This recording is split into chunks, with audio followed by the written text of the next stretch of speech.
ரமலான் நோன்பு ஆன்மீக பலன்கள் மட்டும் இல்ல, அறிவியல் ரீதியாகவும் உடலுக்கு பல நன்மைகள் தருது.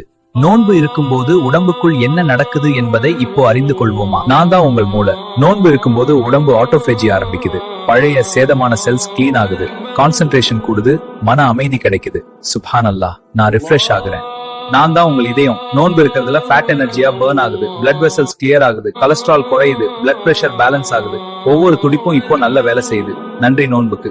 நான் தான் உங்கள் லிவர். நீ சாப்பாடு நிறுத்தும் போது நான் ரெஸ்ட் எடுத்து டாக்ஸின்ஸ் கிளியர் பண்றேன். வீக்கம் குறையுது, பாடி கிளீன் ஆகுது. இது டீடாக்ஸ் இல்ல, இது டிசிப்ளின்.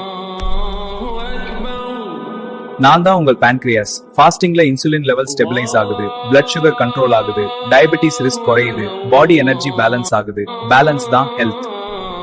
நாங்கள் தான் உங்க செல்ஸ். டேமேஜ் செல்ஸ் ரிமூவ் ஆகுது, புதிய செல்ஸ் உருவாகுது, ரெனியூவல் ப்ராசஸ் நடக்குது. அல்லாஹ் கொடுத்த ஹீலிங் சிஸ்டம் இது.